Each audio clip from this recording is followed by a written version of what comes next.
Welcome to the Nordica Pro Series, designed for ski instructors worldwide to help with their certifications. I'm here with my teammate Troy Walsh and Pacific Northwest examiner Megan Jones, and our goal through these series of videos is to help you pass your level 1, 2, or 3 skiing certification. In this video, we're going to take a closer look at the level 1 assessment activities. All right, let's go up on the hill and get started. Now that we're on the hill, our first assessment activity is a basic straight run. The goal of the straight run is to check to see if you can put yourself in an athletic stance and maintain that athletic stance as you slide down the hill. Megan is going to show us. So Megan just slides down the hill. Her feet are the same width apart the whole time. Good athletic stance. We need to have our feet and our skis about hip width apart. Our ankles, our knees, and our hips are bent slightly so we can feel the front of our shins against the front of our boots, but we're not leaning on them and resting on them. We're just there in the middle. Our hands are up, our arms are up and out so that we can kind of see them in our peripheral vision, but they just kind of help us stay balanced. Our head is up so that we're looking and scanning out what's going on in front of us. Can we maintain that stance with a little bit of muscular tension as we slide down the hill? Ankles are bent, knees are bent, hips are bent, got a little tension, hands are up, and you can just manage this speed going straight down the hill. This is really key here. In this next assessment activity, Garlands, Michael's going to demonstrate the stance that we showed in our straight run, the ability to be able to turn the legs more than the upper body and release and engage the edges simultaneously in one fluid movement. As Troy said, important characteristics. Can you maintain that basic athletic stance? Can you turn your legs more than your upper body? And can your movements from one ski to the other be something that is more or less simultaneous and not something that is sequential? Level 1 Garlands done on a blue slope, managing the stance that we showed in a straight run, being able to turn the legs a little more than the upper body, being able to release and engage edges simultaneously throughout the run.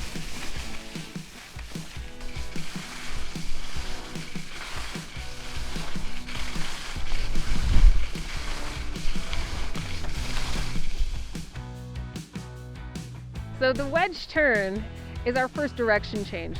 It's the opportunity to have a wider base of support and to be able to show lower leg steering separate from the body. So our first direction changes. We're still in a wedge position with our skis for a little bit of balance, but we're turning the legs and not just tipping and pressing the skis. We're turning and steering our skis so that we can get a wedge turn to become a christie and a christie turn to become a parallel turn really easy. If we tip and twist our skis or tip our skis, that doesn't work. If we twist our skis, we can get that to happen really quite easily. There might be a little up to help release the edge, might be a little bend to make sure that we're in a good position, but we're just steering our skis back and forth all the way around the corner in a position that gives us a little balance and stability, which is this wedge position. On this part, we're going to take a deeper look at the wedge christie. It's important to know that the stance width stays the same, just like in all of our other activities at level 1. Speed control happens through turn shape, not the size of the wedge at the beginning of the turn. When we enter the turn, the tips of the skis come a little bit closer, and as we finish the turn, we match by steering the ski to a parallel stance. Super important to remember that speed control is maintained through turn shape versus slowing down through the wedge. The pizza around the corner to a french fry, yep. Same deal. Can you see the basic stance right in here? And then can use a little bit of a wedge to help you get the turn started, but steer your inside leg to match that outside ski. Don't have to have a huge up, just a good basic stance that moves across the skis to allow for a wedge christie turn.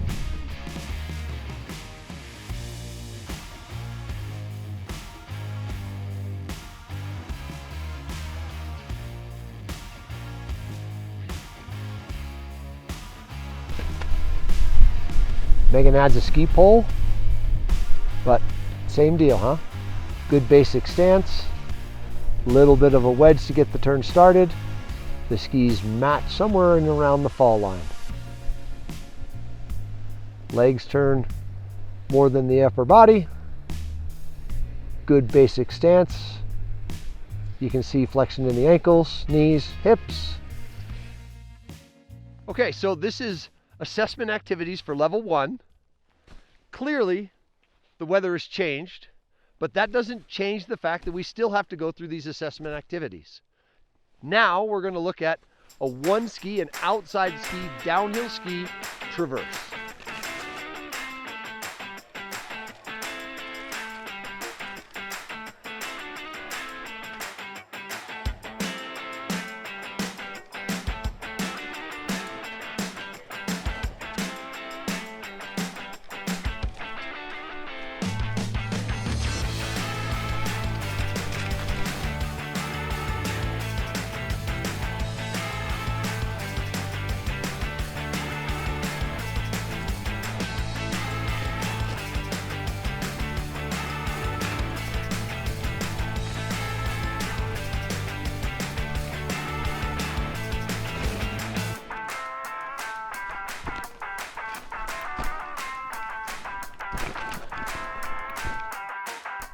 This level 1 assessment is falling leaf.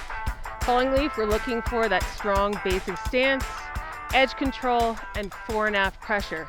So the outcome is that it looks like a falling leaf going down the hill. Falling leaf. Basic stance stays consistent, tipping and turning of the legs to release the skis as we go through. The goal of the falling leaf is to have edge control, steering control, so we act like a falling leaf. In this falling leaf assessment, movements develop from low in the body to maintain a good solid stance and a ski performance that looks like a falling leaf. The reason for these is so that you can do this. Release the edges, so we act like a falling leaf. Now we're at level 1, assessment activity, basic parallel turns. We're going to highlight a couple of things. Pull usage, that the skis are and stay parallel, so no big stemming or stepping. We're also looking at an application and an integration of the fundamentals at this skill level. So we manage our body mass fore and aft. We direct our balance and our weight towards our outside ski. We control our edging simultaneously through a combination of inclination and angulation. There's absolutely looking for turning the legs and the skis and legs turning more than the upper body. So remember, as a basic parallel performance, this doesn't mean a wide stance. This means the skis are flatter edge angle. We're able to steer through all phases of the turn and keeping a consistent rhythm and flow throughout the run.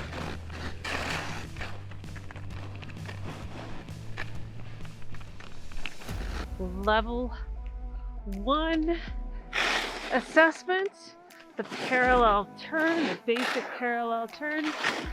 I'm going to show you a little slower version than Troy. This is where that basic stance comes in very handy. I like to think about my femurs as barbershop poles, and I'm just twisting them separately of my body and trying to be as rhythmical as possible. One thing I like to do is make sure I am breathing. I'm spending as much time breathing in and breathing out, which should translate to better movement down the hill along the length of the ski and being able to show appropriate flexion and extension.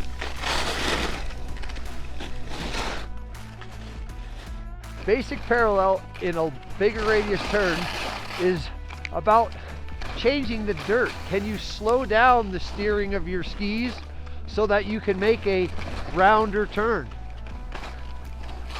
and not just twist them and then skid sideways, but can you actually shape a turn that is of a longer radius? If you can, you pass this level assessment. The skis are parallel. If you can't, you won't.